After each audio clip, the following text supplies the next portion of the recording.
Hi everyone, it's Josh from the Poke Plaza, and today we're going to be talking about how illustration rares are in, and the special illustration rares are, well, they're still kind of in, but not quite as sought after as some of these illustration rares. Now, the reasons why this is could be a number of things. A lot of it could be market manipulation and buyouts happening. Some of it, I'm sure could be somewhat authentic, but it's not really looking like that's the case. But we're going to go and take a look and show you how to identify when buyouts are happening and what kind of manipulation what the manipulation looks like when you're looking at the monthly trends and the prices and the pricing of these cards. Remember, right now the biggest culprit of them all is going to be this Drowsy SIR from Scarlet and Violet base. Now, this card has jumped up ridiculously in price. In January, right here, you can see it was sitting around a $25 card. If you even take it back a little bit longer ago, 3 months ago in November, it was about an $11 card, $11 to $12 card. And then now it's sitting at around $69, $65 price point as for the market price as of right now. And this isn't necessarily something that I would quantify as organic, because this is the price chart right here, and you see how it's pretty steady, line. There's a little hump right there, and then right here there's just a big straight shot that goes doop. It goes way up. So you can see there's a really big price jump and a big straight shot arrow of where those cards started being sold at just ridiculously high prices, and that normally indicates some type of buyout that's happening when it has a straight jump like that. So that's probably not something that I would quantify as organic, as much as people deciding cards hyped up and then going all in on for it. I mean, it's a beautiful card. Scarlet and Violet base set is now definitely getting more in popularity now that pretty much almost all sealed products from the Scarlet and Violet area are impossible to find for decent pricing, so to speak. Another card we're going to look at is this Arctibax. This Arctibax from Paldea Evolved is doing something very similar. It's not quite as dramatic. Market price is about $38 for almost $40. But you can see right here, this is just a 1 month. This is a 1 month chart right here. Back in on January 27th, you can see the market for this card was about almost $7, about $7 a card, and it stayed about $7 a card. And then it jumped up to about $8. And then right after Valentine's Day, you can see it went pretty good. It doubled up to $10, and then at $15, $18, and then it jumped up. It jumped up right here on February 17th, 18th, and it just started climbing, and you can see there's just a straight shot. And I mean, it's come down a couple dollars since then. It got up to about $45 market, but it's currently sitting at about a $38 price point. And I mean, that definitely indicates some sort of buyout right there. That straight line going up means that that all of a sudden people started going in and buying that card very heavy. Another card that's popping pretty hard right now is the Frigibax, which is what evolves from the Arctibax, which is, I mean, right now it's staying at a $26 price point. This one wasn't quite as dramatic, but you can still see that it still had a jump. January it was sitting around 803. And then if you look even further back, it was around a $5 card in November, and then it did have a little bit of a price jump. That's kind of a little bit more natural from what you see. It kind of starts up, it goes up, there's a straight line, then it goes up, and it goes up, and then, right here you can see there's a little bit of a dip. And then all of a sudden, in February, there's a straight shot. Not quite as, straight as a shot as we've seen in like some of the other ones, but it just kind of goes extremely up and up. And then I think people started catching on. I'm going to get into this real quick too. This one's not even Scarlet and Violet, but look at this Galarian Slowking V. This is alternate art from Chilling Reign. It's a great set. It's a fantastic set. Market price of $68, but you can see right here it was sitting at around $40-ish at towards the end of January. And again, it was going up and up. It was climbing, then there was a little bit of a dip, and then right here on the 20th, it just shot straight up. it shot straight up. Went from 40, about 45, $47, and then went boom to 64, $65, somewhere around there, and then now it's even a little bit higher at $68.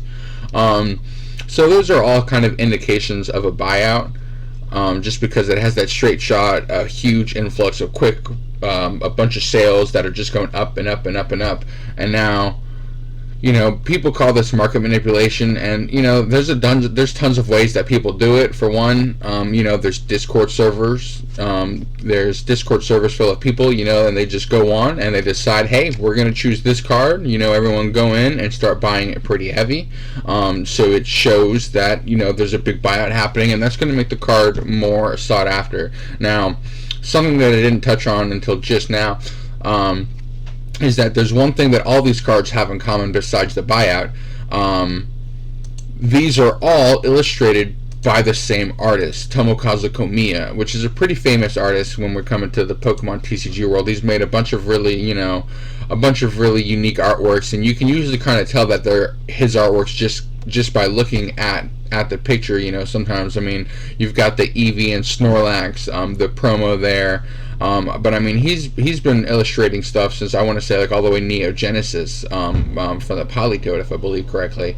There's just a bunch of good cards that he's done, and his art should definitely be appreciated. But I think people are just looking at trying to make a quick dollar, and purchasing these cards, and producing a buyout on these cards to make these cards jump in value, because there are a bunch of cards that weren't exactly the most sought after, that you might have a couple or a bunch of these sitting in your bulk, not really your bulk, but your trade binder, because they weren't the chase card of the set.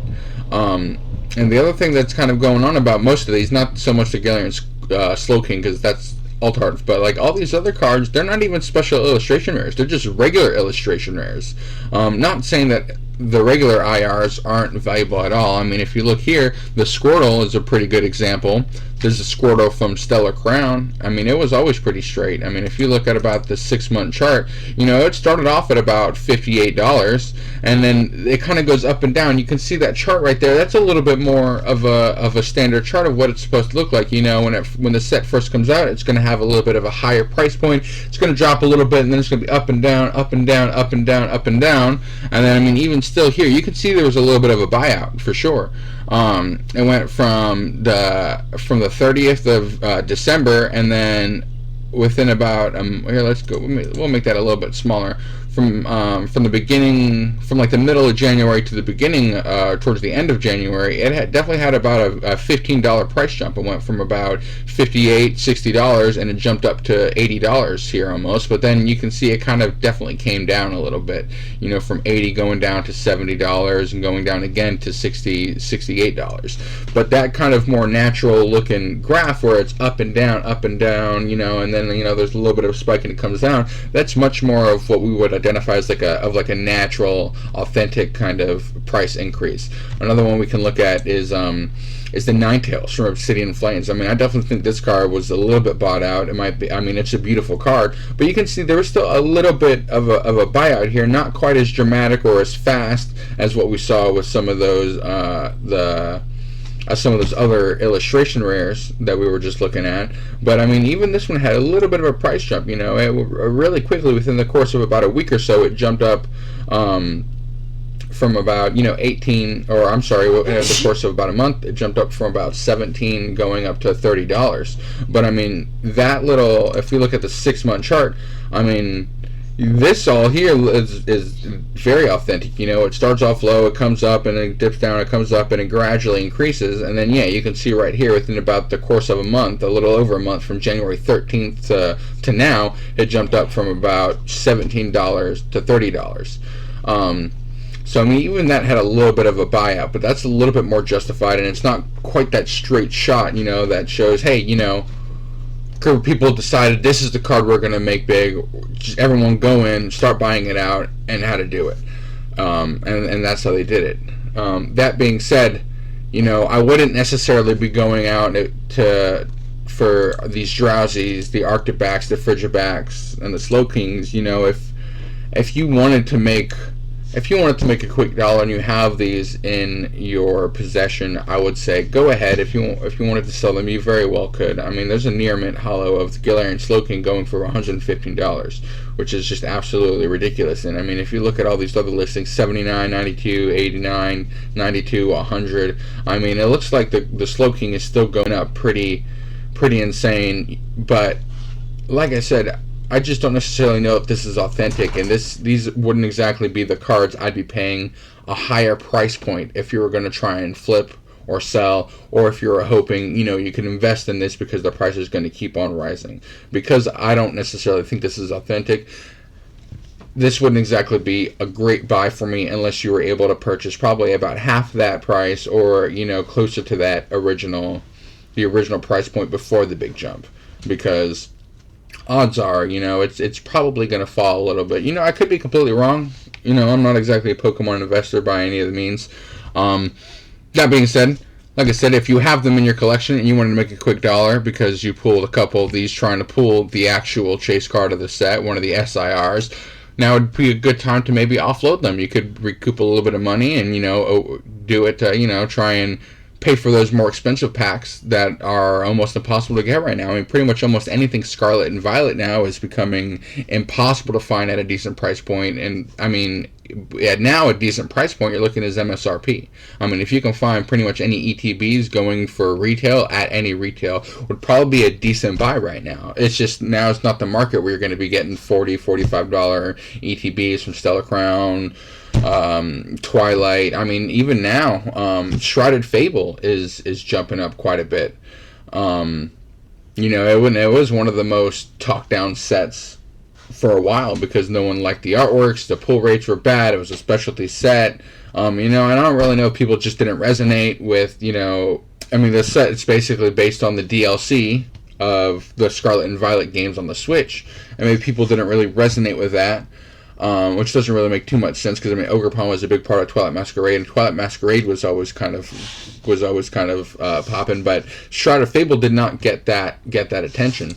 Okay, guys. Well, that's all I have to say for me talking about some of these things. Some more fun news coming up. We've got the Homestead Collectors Festival coming up pretty soon. It's going to be on March 8th and March 9th. It's a Saturday, Sunday, a special 2-day event. Besides a whole bunch of singles we have in that, we have the box full of bulk, which is always fun to go through. We've got tons of collection boxes, Palafin, Grand Adventure, Ursaluna boxes. We've got Silver Tempest booster boxes. Well, booster box. I only got one of those. We've got ETBs all over Silver Tempest. We're even going to have some Japanese cards. Just massive change, but hopefully I'm going to get some Battle Partners, maybe Terrestrial Festival. If I get lucky and get it at a decent price, we will get some 151.